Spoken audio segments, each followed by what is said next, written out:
This is episode 14 of the Women in Depth podcast. The information found in this podcast is not a substitute for help from a licensed mental health professional.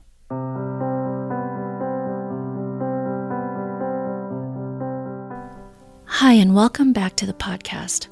I'm really excited about today's episode because today's topic is one that is near and dear to my heart for many reasons. In my own practice, I focus on supporting women at midlife who are navigating all the challenges and experiences that go along with it. And also on a personal level, for myself, moving through this transition is also something that I would love to learn more about and understand, as that helps me to also support my clients. In this episode, we're going to be talking to Diann Wingert. Diann is a licensed clinical social worker and life coach from Pasadena, California. Her approach to helping women accept and embrace change combines wisdom from the fields of neurobiology, mindfulness, positive psychology, and attachment theory. In our conversation, Diann will define what the midlife crisis or middle passage is for women and how this differs from men. Diann will also describe the hallmark inner experience that defines the middle passage for women. And finally, Diann will describe how the impact of the middle passage on long-term relationships begins with a woman's relationship with herself, and how this leads to an evaluation and renegotiation of all relationships. So without any further ado, let's go ahead and get started.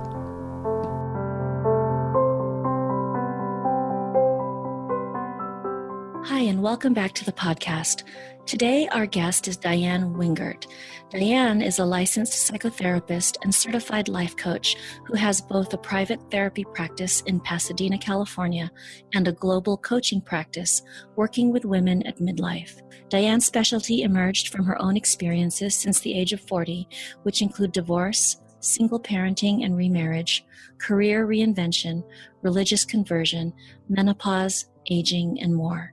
She loves inspiring and motivating other women to face their fears of change, to create a life that suits the woman they are now, not the girl they once were. Hi, Diann, and welcome to the podcast. Hello, Lourdes, and thanks so much for inviting me. Oh, I've been looking forward to our conversation for a very long time. And as I mentioned before, when we were chatting before the recording started, really kind of have been, I guess, a little bit of a fan from afar. So thank you for being here. You're so sweet. I'm looking forward to it as well. Diann, could you share a little bit more about yourself with our listeners? Of course. So as you mentioned, I am both a psychotherapist and a life coach, and I have been in this field for about 20 years. And over the years, I've only been in private practice for almost 6 years now. Prior to that, I've worked in a number of different environments and with folks at all areas of the lifespan. But it's really been in the last 3 or 4 years that I really started focusing more and more and more on women, and specifically women at this age and stage. And it's really become what I now think of as my calling. And why were you drawn to this area? Why is it so meaningful for you? There's a couple of reasons, but one of them is, there are therapists and coaches at every stage of life. And I just found over time, as I got older and as I started dealing with various midlife issues, that I was becoming increasingly less comfortable with seeking help, support, advice from women younger than me who had not yet traveled that stretch of the road. As a matter of fact, when I was in early menopause and really struggling with a lot of those symptoms, I was being treated by a female gynecologist who was probably only in her 30s and was really not well suited to understanding everything that I was going through. And I felt that it was a very frustrating experience, and finally stopped seeing her in favor of someone closer to my age. And I think as I look back on it now, Lourdes, even looking at the various women's magazines and seeing advertisements for anti-aging products on the face of a 19-year-old model, just started feeling not only ridiculous, but even a little bit offensive. And I'm kind of sad to say that my favorite women's magazine, More, which is specifically for women over 40 and only featured models in their advertisements who were mature women, just stopped being published. I was really disappointed. And I don't even know why, because there are, 76 million baby boomers out there right now, and 51% of them are women. So Wow. we are certainly represented in society. I don't know why not so much in media, but I'm straying a little bit from our focus already. That's interesting. I didn't know that about More because that's actually one of my favorite magazines too that I could actually relate to. And I think, I'm really surprised also that it's no longer being published. Well, the good news is, Lourdes, that there is still quite a bit of information out there for mature women in the online world. So I think maybe it just has something to do with the fact that magazines in the print form are becoming much less viable all the way Yeah. around. So today, Diann, I was excited because our plan was to talk about midlife crisis and how that shows up in a woman's life. And I know there's different ways that can be experienced. I think maybe a good place to start would be maybe sharing what you feel is the midlife crisis. Well, it's an interesting term because it was originally coined in the 1960s by a psychologist who was specifically referring to a constellation of behaviors that would show up in certain men at this stage of life. And it almost became a cultural stereotype over time where you would say the words midlife crisis and everyone would automatically think of an aging man, and he would suddenly take up with a woman half his age, trade in his conservative coupe for a sports car, a convertible, and literally want to start the clock of his life over again with a second shot at adulthood, leaving his wife, his family, his obligations and responsibilities, and doing all sorts of crazy things in a desperate attempt to reclaim his fading youth. And I think that is one form of midlife crisis. But for one thing, that notion completely leaves out our gender and sort of implies that the only way that one could have a crisis of sort at midlife is to do something really disruptive and maybe even a little self-destructive. How women experience crises at midlife, oftentimes, to be frank, they don't even use that word.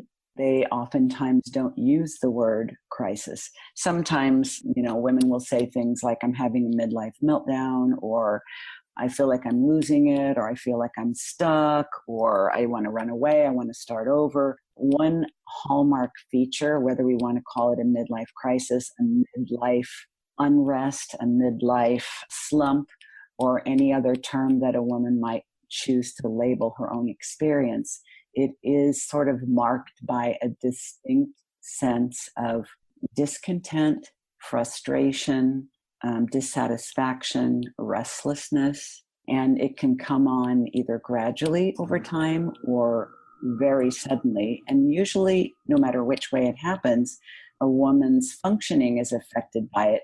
But even more importantly, her inner world is very much affected.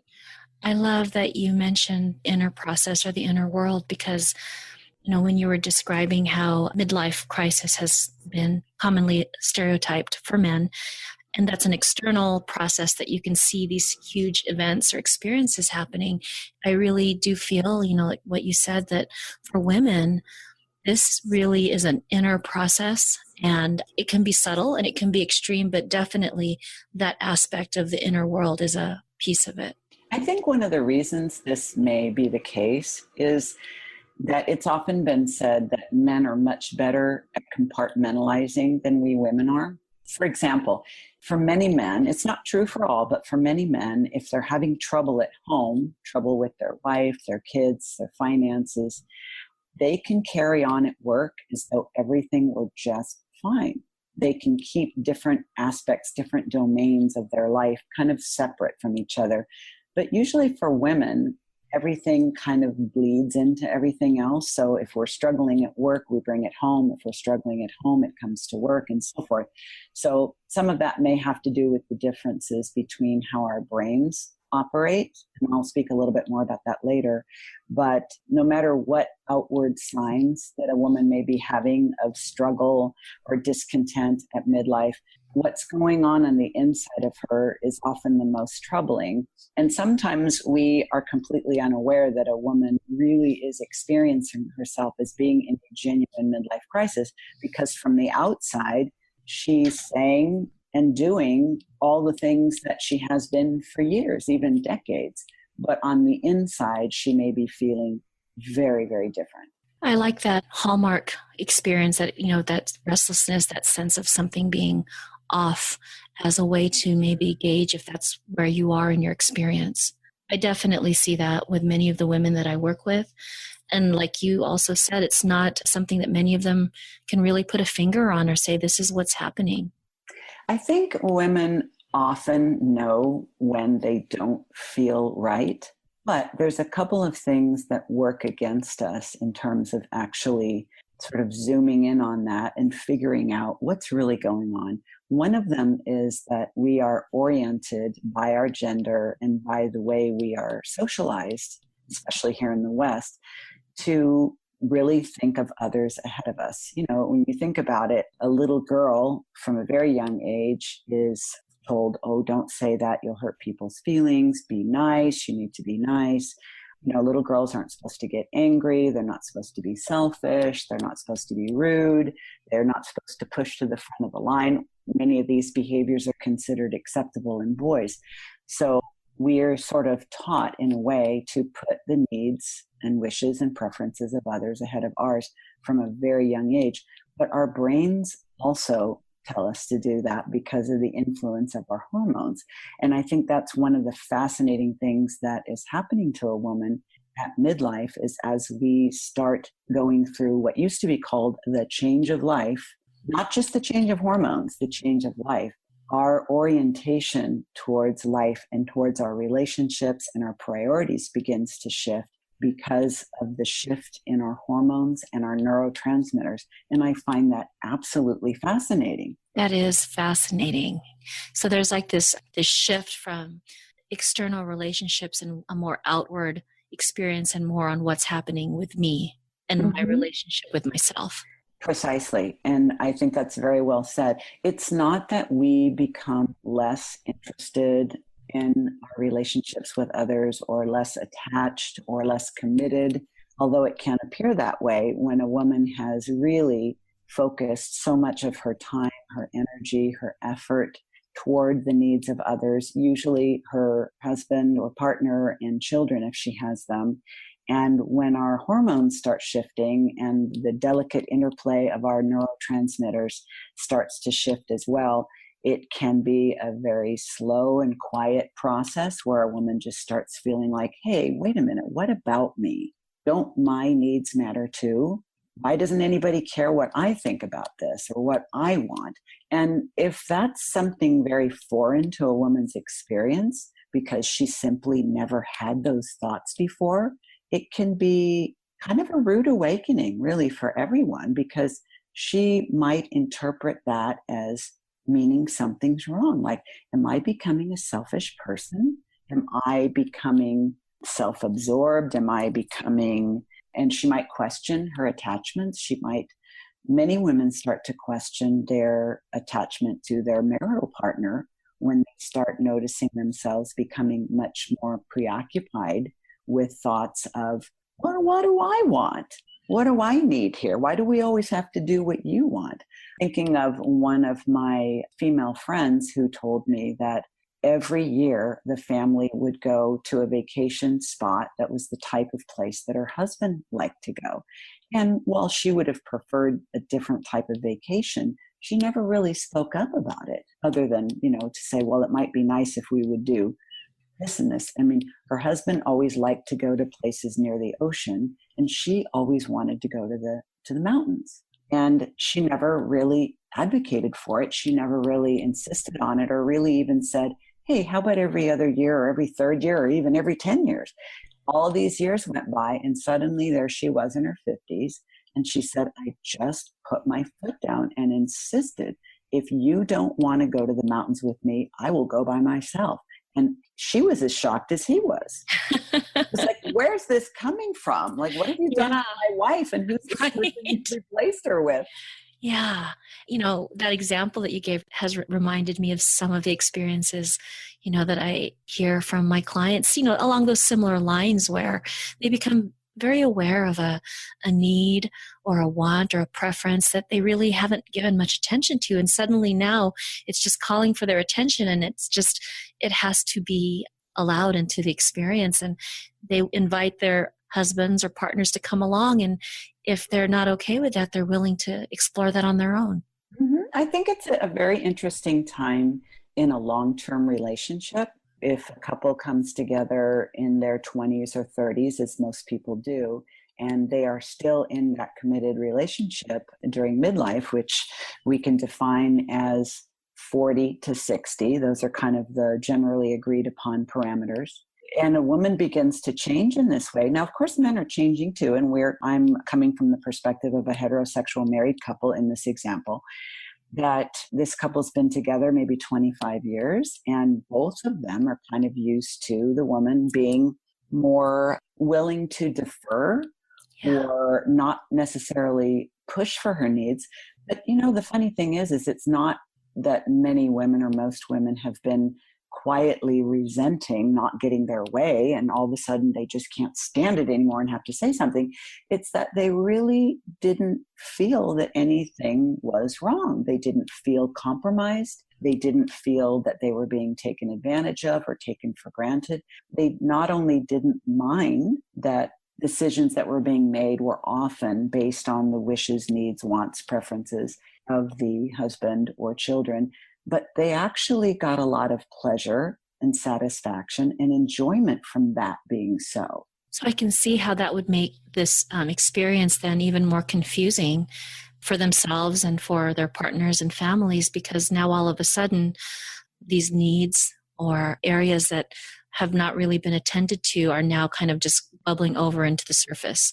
Yeah, I like to think of it as, I haven't spent much time in the South, the Southern United States. I've grown up in Southern California and remained here throughout my life. I've traveled a lot abroad, but I haven't traveled as much as I would like in the U.S. And I had an experience a couple of years ago being in Alabama, and was just really fascinated by how incredibly polite everyone was. So much so that, trying to get to a bank teller, I saw so many people saying, oh, no, you go ahead. Oh, please, after you. I thought somebody needs to go. And so it makes me think of that example when I realize so many women are very happy to say, no, you go ahead and take the bigger piece. You take the better seat. Or if there's only so much of this thing, you can have it. I don't mind. And it's not that we're being martyrs or inviting people to take advantage. It's that, for so many years, a lot of women got a lot of pleasure out of putting other people's needs ahead of our own. And when that starts to change for a variety of reasons, which I'm sure we'll get more into, but a part of it is the changes that are going on in her body, that are going on in her brain, that are going on in the chemicals in her body, her hormones and her neurotransmitters. It's like all of a sudden everybody is trying to push and shove to the front of the line. And that's kind of fascinating and also disruptive. And it's interesting to see how it affects different women, because some women will actually start to experience this in a very powerful way. And it can trigger either, I've seen both, either a sudden feeling of anger that, like, the woman can reinterpret things that she was always okay with in the past, and now she's suddenly really upset about. And I think when you see that happening, it will often lead to significant disruption in the family relationship. I'm thinking of one particular woman that I had worked with for quite a while, who was very much a self-effacing woman, a very well-educated professional woman, but she was also very, very involved in the lives of her adult daughters and really enjoyed kind of that caretaking role and doing quite a bit for everyone around her and really not asking for much in return. And when she went through menopause and started experiencing a lot of these different shifts, she started with this manifesto. I called it a manifesto, where she started saying, I have done too much for too many, for too long, for too little, and I'm over it. And I thought, okay, you know what? I get it. I totally get it. And I'm with you. But you kind of have to understand that that's a very dramatic shift in your perspective and in your persona.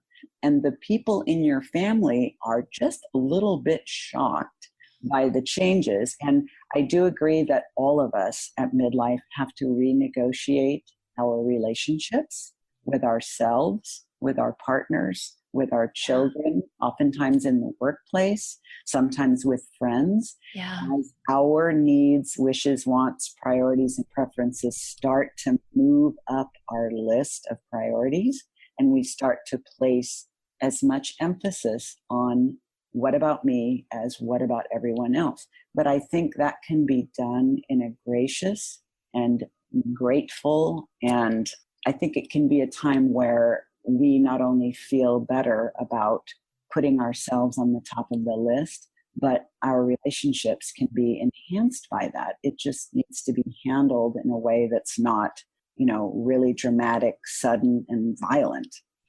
So, Diann, I think this is a good segue into, a focus on how relationships or marriages are impacted at midlife. Could you speak to maybe some of the other ways that the midlife experience, the midlife crisis can show up and impact marriages or relationships? Absolutely. This is one of the primary things that I find comes up most often with both my counseling and coaching clients. Is that many, many women, somewhere between 40 and 60, but oftentimes it may be around the 50th birthday, a woman will suddenly take stock of her life. And I think, it is necessary from a developmental perspective that all of us, as we go through the midlife passage, we kind of do an inventory of our life. And I like to think of it as going back into the mindset of the young woman we once were, and the decisions that we made at that age and stage based on what we knew and who we were at that time. And now most of us have been living with those decisions for 20 plus years and are now at a different vantage point and need to kind of reassess. And one of the most common things that sort of put up for reevaluation is the marriage. And these days, increasingly, women are considering, perhaps for the first time, whether they want to remain in the marriage. A lot has been said about the first year of marriage and all the difficulties of adjusting there. And we've all heard about the 7-year itch and so forth. But what's quite fascinating to me, and I've studied this a great deal, is that many women are reasonably content in their marriages, for better or for worse, until this midlife passage. And some of it has to do with what's going on with her hormonally, so forth. But also as our children, if we have them, are aging out and leaving home, it does place more of an emphasis on the quality of the marriage relationship. And let's face it, for most women, once they have children, they often tend to prioritize the relationship that they have with their kids more significantly than the relationship they have with their husband. And many marriages can handle that for a long time. But when the children are leaving, and let's say a marriage in many cases has been maybe just a little bit neglected over a period of time, because goodness knows there's a lot going on in our 30s and 40s as we're building a career, building our family, building our lives. Then you hit 50 and seemingly suddenly we're looking at, oh my, do I really fit with this person that I chose in my 20s? And maybe haven't been looking closely at all these aspects because I've been having a family, running a household, managing a career. Now that I'm taking a second look, I'm not so sure that this is how I want to spend the rest of my life. Something I find quite interesting, and I have spoken about on another podcast where I am a regular guest, is this new phenomenon that's being called the gray divorce. What I'm referring to, Lourdes, is that in all other age categories, divorce statistics in the United States have been declining in recent years. However, in the over 50 age set, there has been a pretty dramatic increase. In fact, this age group is the only group where divorce is on the increase. And it is thought of as being related to several factors. One of them is kind of what women are going through at this age and stage, and the fact that we might want different things for ourselves than we wanted when we entered into the marriage. Children leaving home puts more front and center focus on that marriage. And there's also a great deal of evidence that women in this age group, baby boomers specifically, many of us can expect to live well into our 90s. That historically has not been the case. So a woman at 50 is thinking, I'm going to be around another 40 years. I still have time to make a different choice. And many of them do. I think that, those statistics are incredible. And until I heard you on the Experience 50 podcast, I had never heard of the gray divorce. And I think, as you said, one of the aspects of that is the time, the longevity. And one of the things that I see with my clients at this stage is they are contemplating their mortality, that what am I going to do with the rest of my time? And that inventory that you're describing, and what have I done with this first part or this first half of my life, and how do I want the rest of my life to look? And I think part of this also is this pressure of, while they do see that they have, longer to live, there's also a sense of that there's also only so much time now.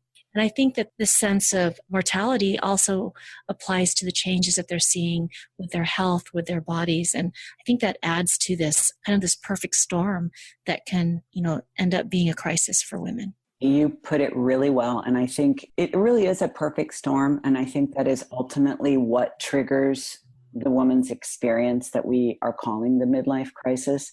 It is a constellation of variables that all happen within a short period of time. Children leaving home really changes the makeup of the home and how time is spent and how much interaction there is between a married couple. Our focus naturally begins to shift towards ourselves because so much of that focus, whether we have been a stay-at-home mom or a working mom, really has been devoted towards the children. And it's not only the marriage that kind of comes up for a midlife review, but women also begin to think about their relationship with their career. And if they have had a career, whether they want to remain in it. Most baby boomers are not going to retire at 65, either because they can't afford to or they don't want to or both. And so the notion that, in our parents' generation, it was very commonplace, in fact, desirable to remain in the same career, if not the same employer for your entire working life.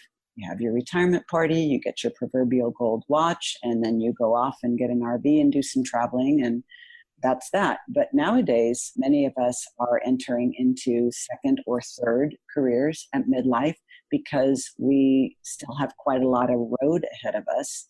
So it's not just that the marriage is up for review, the career is up for review. Oftentimes our relationship with our aging parents is up for review, either because we have unfinished business with them and we realize they're not going to be around much longer. So whatever needs to be addressed, confronted, resolved, forgiven, or spoken of, the time is now. And our relationship with our bodies is changing. What's happening in a woman's life at menopause cannot be ignored. And it is a rare and fortunate female who does not have a pretty disrupted experience of her body as she goes through menopause. And so there's sort of this inevitable and continuous awareness that things are changing. And so much is changing at this stage of life. Much of it is anticipated and some of it maybe even eagerly awaited. Some women are very happy to see their kids move out and move on. Others are very sad about it. And some are really conflicted. They're happy for their kids. It also sort of ushers them into a new awareness that they really do have to think about what is next for me. And I will tell you from my own experience, Lourdes, I decided to get divorced the year that I was 40. And, as I look back on it now, it's very likely that I went through a midlife crisis. I didn't think that was happening at the time. I don't think that those words ever crossed my mind. But what I was aware of is that I had a very powerful thought that seemed to literally arrive within moments of my 40th birthday, where I said, wow, Diann, 40, it's halftime in the game of life. Yeah. I don't even know if I'm on the right playing field, which was so ironic that I had that thought, because the last thing I am is a sports fan. Yeah. So it just was just a funny thing. Yeah. But then I really became quite preoccupied with thoughts that I'm not in the right career, I'm not in the right marriage, I'm not in the right lifestyle.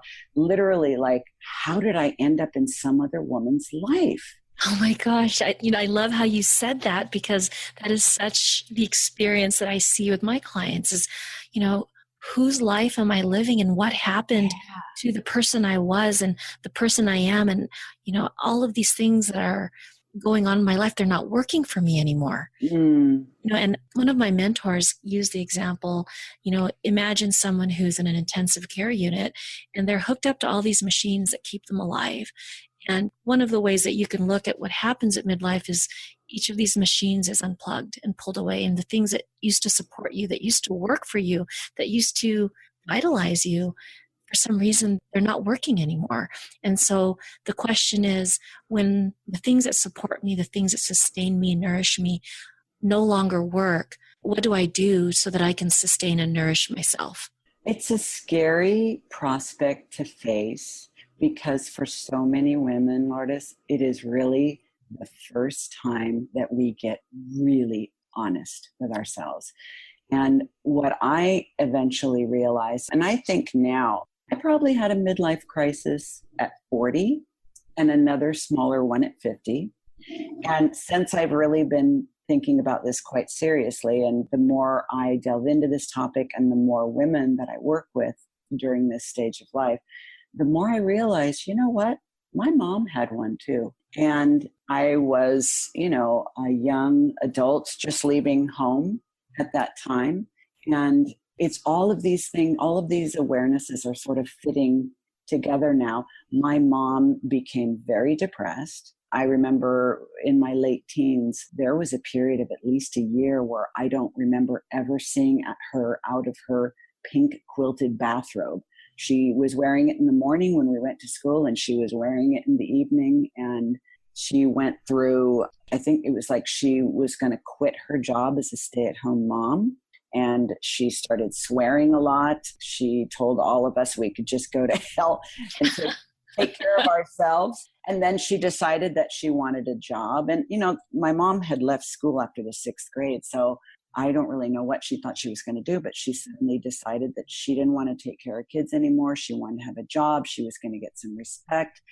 And she also started having affairs. So she really had, I think, a pretty extreme midlife crisis. And I kind of, in a way at that time, gravitated or graduated or was promoted into sort of a surrogate parent to my younger siblings. I kind of became the female head of household at that point, because my mom was just so, I don't know, maybe unstable, but she just really made a bunch of decisions in a very short time that the life she had, she was just not having it anymore. And she was going to do something different, and we could all just fend for ourselves. So Diann, could you speak a little bit more about the phenomenon of affairs at midlife? Because I think, traditionally or stereotypically, the idea of men having a midlife crisis, midlife affair.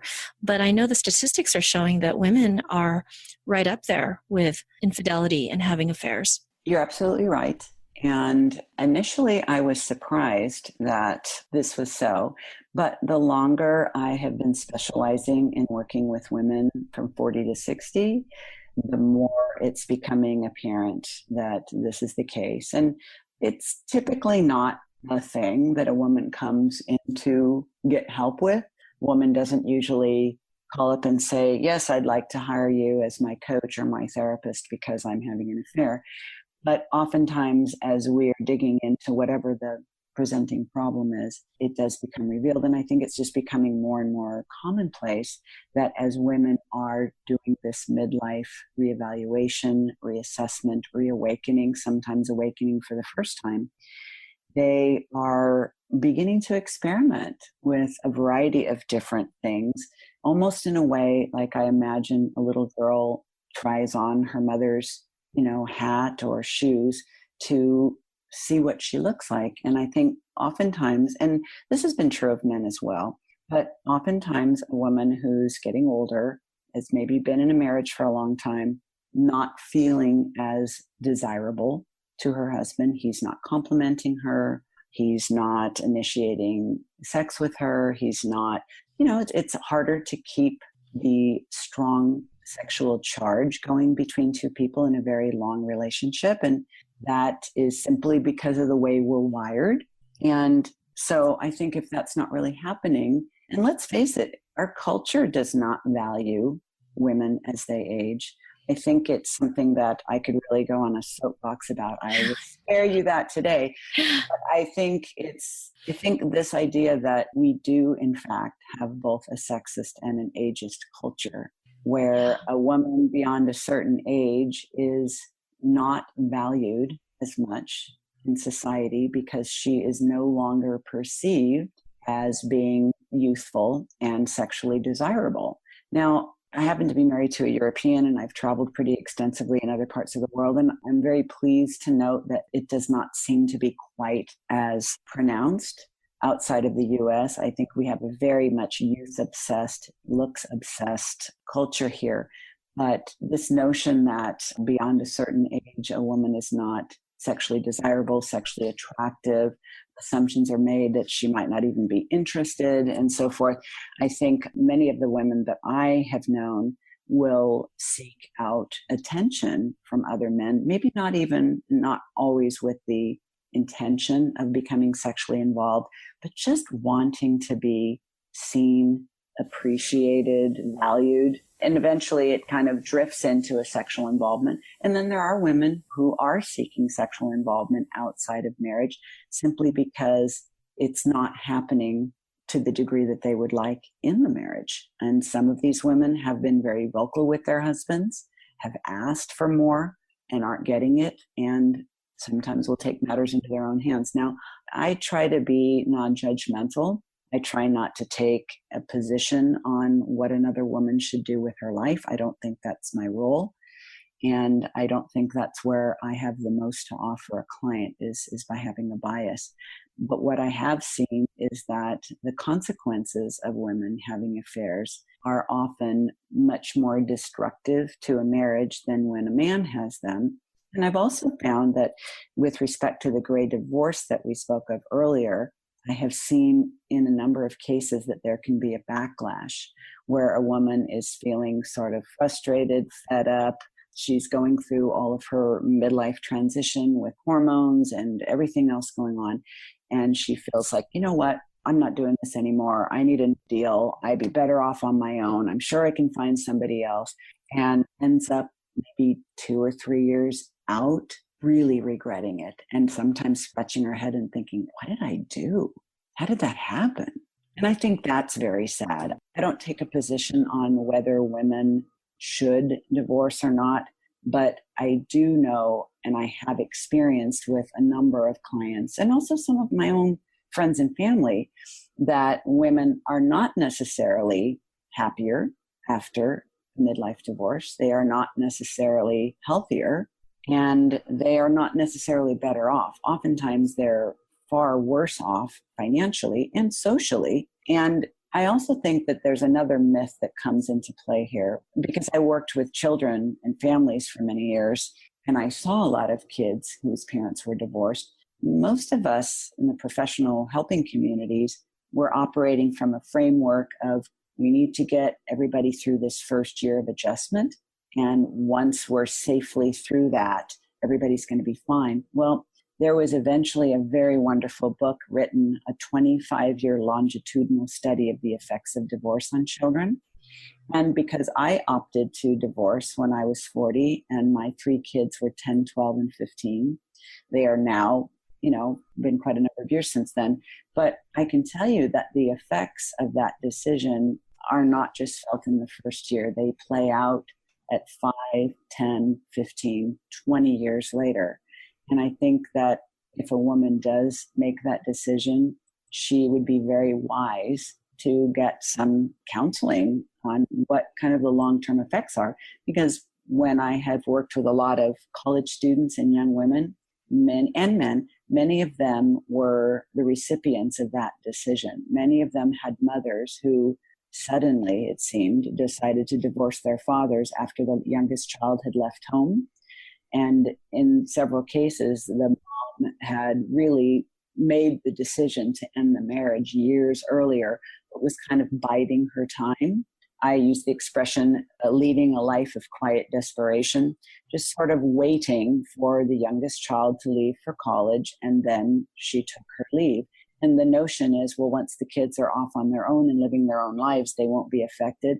I've seen many young adults absolutely devastated by that. So I think whatever we do at midlife, we would be well advised not to do anything suddenly or drastically, but to really try to slow things down and be very contemplative about the process. I just think it's generally a good idea in life. I don't think we make great decisions when they're rushed or when we feel like a tremendous sense of urgency.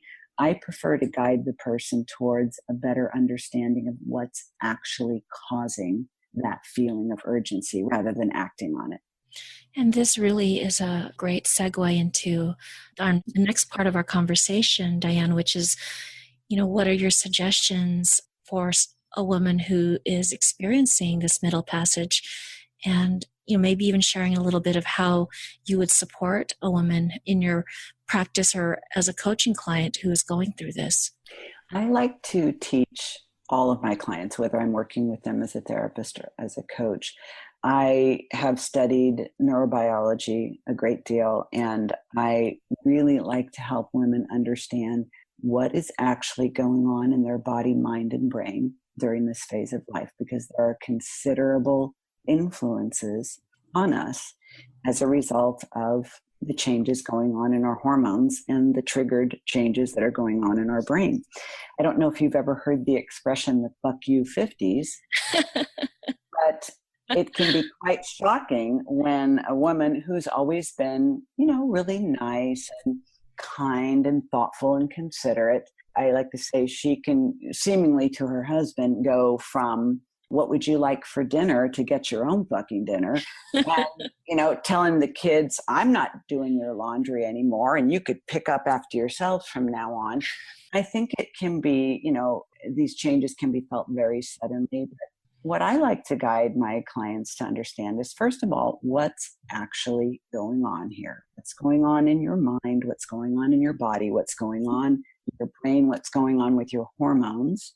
One of my, and I can give you others if you like, but one of my most favorite books is called The Female Brain by a UCSF, that's University of California, San Francisco, neuropsychiatrist by the name of Luann Brizendine. It's a wonderful book. And because so many women at this stage of life are not sleeping well, that's one of the gifts of perimenopause and menopause. I will tell them, you get the book, you don't even have to read the whole thing. Just read chapter 7, The Mature Female Brain. It does a very good job of talking about the changes that are going on in a woman's brain as a result of the changes in her hormones. And it can help a woman make so much sense of what she's feeling, which may be anxious, depressed, frustrated. She has brain fog. She walks into a room and she can't remember what she's doing there. She suddenly becomes very irritable, short-tempered, negative, pessimistic, all of these things that, obviously for women who have had struggles with anxiety and depression throughout their life, it's only going to be made worse at this stage. But there are so many women, Lourdes, who have never had these kind of problems, who suddenly find themselves feeling like they're having panic attacks. They're really depressed. They don't know what's going on with them. And I'm also sorry to say that about a third of all American women over the age of 40 have been prescribed antidepressants. And I think it's because, we tend to be in that fast food, fast fix culture where a woman comes in for her annual medical visit, whether it's with her gynecologist or other primary care physician, and complains of low energy, low mood, low motivation. And the doctor says, well, it sounds like you could use an antidepressant. And she says, oh, okay, not really realizing it's not the only way. So first off, I teach all my clients what's going on in their body, mind, and brain. And I recommend Dr. Brisendine's book for that. And then we go into an evaluation of what is working in her life, because there's usually a considerable amount of stuff that is working that she's just not paying attention to at the moment because she's really focusing on what isn't working and what she wants to change. I like to do a values clarification exercise because so few women have really been clear throughout their lives on what matters most to them. So many of us find ourselves making choices based on what we think we should do, not on what we want to do. And I think it really catches up with us when we hit midlife. And it's one of the reasons why women can suddenly feel like they want to make so many drastic changes. Well, rather than just indulging that impulse, I like to guide women towards doing a deep dive on what their values are at this point in time and not really being at all concerned or afraid of what they find. I teach mindfulness practice, and I am a big fan of meditation and try to get all of my clients to at least do a few minutes of meditation a day. Of course, they all think they can't do it or they're doing it wrong or there's no benefit. But it's a wonderful skill because it helps us look a little bit more objectively at our thoughts. And I think that in order to make good decisions and to really have a successful transition through the midlife passage, we need to sort of slow down on the emotional reactivity and the feeling of urgency and the seemingly compelling need to take action. We need to slow that down, know what's going on inside of us, get clear on our values. I also like to guide my clients through a life balance exercise where personally I don't believe it's possible to have a completely balanced life, nor is it necessary.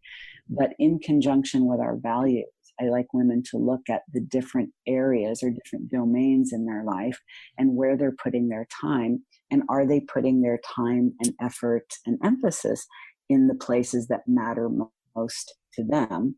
And then once we get through that, we can identify, all right, so you're not happy with your marriage, or you're not happy with your career, or you're not happy with your relationship with your adult children, or you're not happy with your body, or your level of fitness, or your friendships, or any number of other things. Then we can start creating some specific goals around how we can figure out what we actually want instead of what we've got. And then I like women to do some little trial runs or test runs on things, because so much of what happens at midlife that can feel exhilarating but later be regrettable is this feeling something's got to change, and it's got to change now. Well, you know what? There's a lot of changes that you can make now that will sort of feed that impulse. And maybe it doesn't have to be anything more drastic than a big haircut. And you can sort of slow things down on the other areas of life where the consequences are much more significant, such as contemplating leaving marriage or having a complete career change or moving to another country for that matter. Diann, these are really wonderful supports and ways that you are describing how you work with women.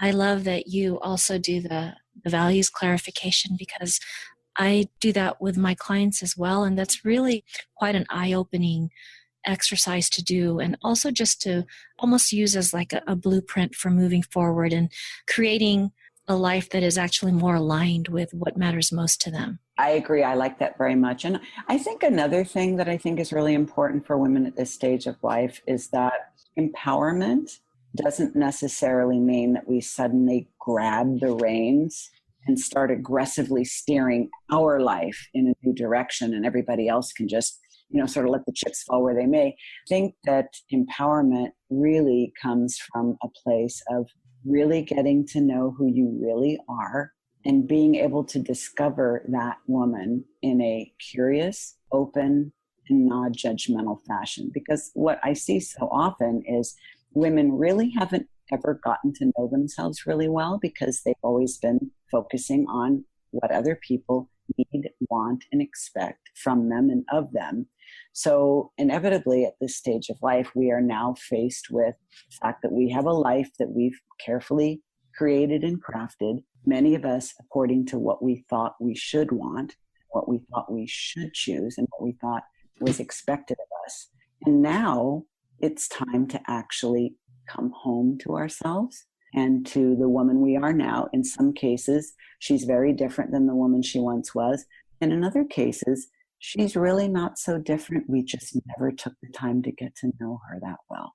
I love that. It's really about, developing that relationship with yourself and falling in love with yourself and getting to know yourself just like you would a new friend, a new relationship possibility, but taking that time that you have with all your other relationships. It can be quite fascinating, and I think it can be a lot of fun too. Like I have my clients, if you're familiar with the work of Julia Cameron and the Morning Pages and the Artist State, I encourage my clients to take themselves out on a date.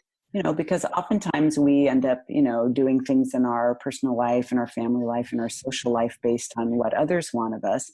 And when women start to really get to know themselves, sometimes they can be very surprised at what they discover.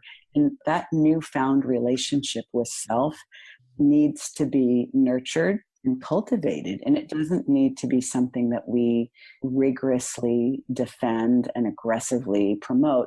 Some women do react that way. And I think what tends to happen in that case is because they have been in touch with who they really are all along, but they have not felt or been able to give themselves permission to be that woman. So there's a lot of slow simmering anger that has been there. And now she's just sort of hit the point where she's just fed up and now she's going to speak up. And so in that case, and with those women clients, my goal is really to help them take ownership of their life in a way that's truly empowering. And that is not aggressive. And that often means now teaching other people how we want to be treated. And that can be done in a way that's also not aggressive. But first, we kind of have to find our voice, recognize our voice, get comfortable using it. And also, I think not only kind of processing the anger at not having been true to ourselves all along, but also oftentimes there's some grief work that needs to take place where women do have to face the fact that maybe they've settled, maybe they've sold out, maybe they've created a life full of shoulds. Maybe they knew all along they were not setting themselves up to have a life that was really in alignment with who they really are and what they really wanted and needed. And now they're really quite angry and quite sad about it. So sometimes we really do have to do some grief work to let go of those past choices and to forgive ourselves for all of the reasons why we made them. I truly believe we are all doing the very best that we can at any particular time.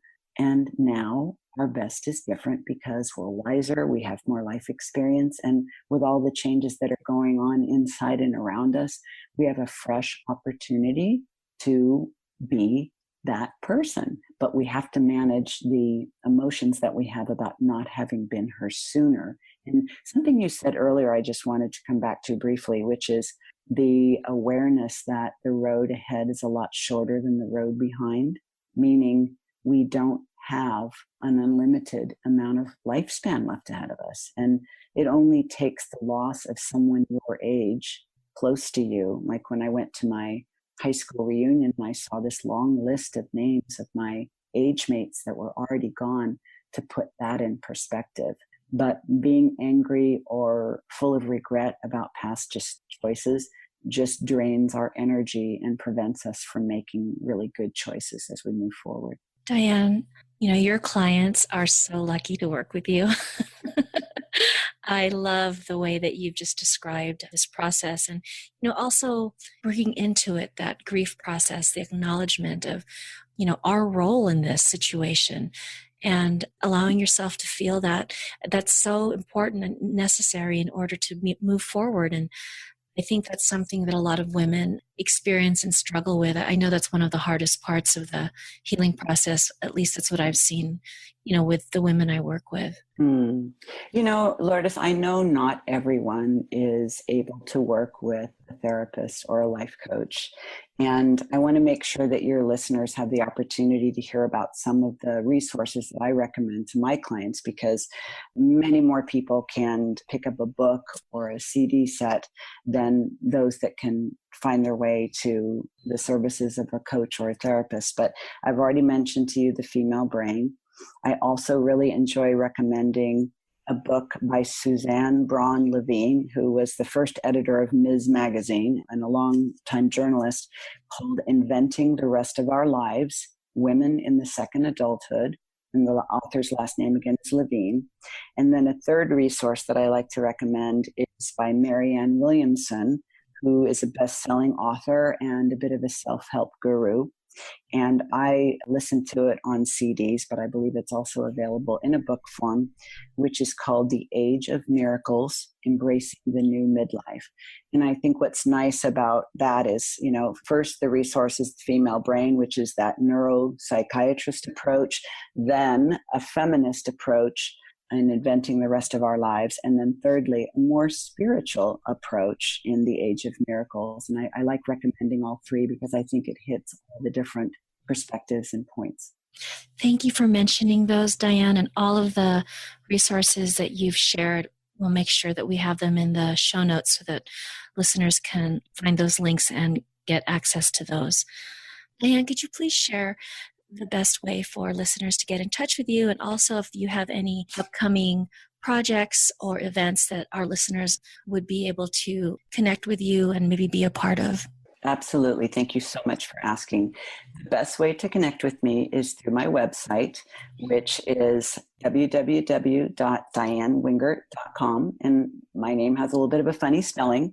Diann is Diann. My last name is Wingert. There's a tab for therapy services, a tab for coaching services, and you can listen to other podcast episodes I've been on. We'll definitely link to this episode as well.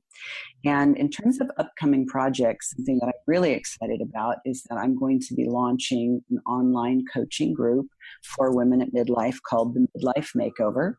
My first group is going to be a beta group. So it's I'll have a group of women who are kind of my guinea pigs for the first trial run. I'll work out all the kinks and then I'll be offering it on a regular basis. And it's a 6-week program where I take the women in a small group basically through some of the steps that I talked about earlier. And I'm also going to be developing a much more in-depth online group coaching program over a 6-month period for women who really want to go deep into these areas, and also just know for them personally that while they may be able to get the information in 6 weeks, what they really will want is more guidance, more support, and more accountability, which will take place over a longer period of time. So that sounds really wonderful. What a great resource that you're offering. And I know that that would be something that many clients of mine would also probably really resonate with and find very meaningful. I think that's wonderful that you put that together, Diann. I know that that's going to be really successful. Thank you so much. I think it's definitely going to meet a need, and I'm excited about it. Diann, thank you again so much for your time today, for your wisdom. I have been just wowed, inspired listening to you, and I know that not only will our listeners benefit from what you've shared, but I know even for me as I, go back to my clients and work with them, a lot of the things that you've shared, I plan to integrate into my work as well. So thank you so much. You're very kind. And, I think like every other aspect of the work that we do, when we can help others based on our own personal struggles, it's very, very rewarding. Yes, it is. Thank you so much, Diann. Take care. Likewise. I hope you enjoyed today's conversation with Diann. There was so much in it that I just, was really moved by, inspired by, and will take with me into my own work with my clients and within myself. One of my favorite parts of this conversation is how Diann described how events and experiences during the midlife transition combine to create a perfect storm for women.